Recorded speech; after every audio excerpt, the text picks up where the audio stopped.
സോണിയാഗാന്ധിക്കെതിരായ വിമർശനം നരേന്ദ്രമോദി തുടരുന്നു. വിദേശയാത്രയ്ക്ക് സോണിയാഗാന്ധി 3 വർഷത്തിനിടെ 1880 കോടി രൂപ ചെലവിട്ടതായി നരേന്ദ്രമോദി കഴിഞ്ഞ ദിവസം ആരോപിച്ചിരുന്നു. വിവരാവകാശ നിയമപ്രകാരം ലഭ്യമായ രേഖകളുടെ അടിസ്ഥാനത്തിൽ വന്ന പത്രവാർത്തയാണ് ഇതിന് തെളിവെന്നും മോദി പറഞ്ഞു. വാർത്ത തെറ്റെങ്കിൽ നിയമ നടപടിയെടുക്കാൻ കോൺഗ്രസ് എന്തിന് മടികാട്ടുന്നെന്ന് നരേന്ദ്രമോദി ചോദിച്ചു. ചികിത്സയ്ക്കാണ് പണം ചെലവിട്ടതെങ്കിൽ അക്കാര്യം അറിയാനും ഇന്ത്യൻ ജനതയ്ക്ക് ബാധ്യതയുണ്ട്. തന്റെ മാനസിക നില തെറ്റിയെന്നും ഡോക്ടറെ കാണണമെന്നും കോൺഗ്രസ് നേതാക്കൾ പറയുന്നു. തന്റെ ഡോക്ടർ ഗുജറാത്തിലെ ജനങ്ങളാണെന്നും അവരെ സമീപിക്കാനൊരുങ്ങുകയാണെന്നും മോദി പറഞ്ഞു.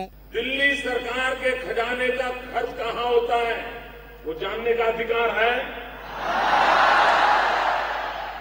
अगर देश के नागरिक को जानने का अधिकार है और अगर वो कोई पूछे कि भारत सरकार की तिजोरी के पैसे कहां खर्च किए गए वो गुनाह है. क्या ये पूछना सही है?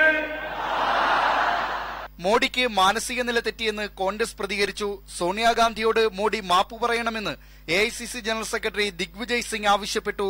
सोनिया जी की बीमारी और उनके विदेशी दौरों का मसला है, उसमें कोई बात छुपाने की नहीं है, लेकिन ये नियत साबित होती है भारतीय जनता पार्टी और नरेंद्र मोदी जी के नीच प्रवृत्ति की. किसी की बीमारी को भी वो राजनीति का मुद्दा बनाना चाहते हैं. ബുധനാഴ്ച സോണിയാഗാന്ധി ഗുജറാത്ത് സന്ദർശിക്കാനിരിക്കെയാണ് മോഡിയുടെ ആരോപണം. മോഡിക്കെതിരെ സോണിയാഗാന്ധി പ്രതികരിച്ചാൽ വരാനിരിക്കുന്ന ഗുജറാത്ത് നിയമസഭാ തെരഞ്ഞെടുപ്പ് മോഡിയും സോണിയയും തമ്മിലുള്ള യുദ്ധമാകും. B Dileep Kumar, New Delhi, India vision.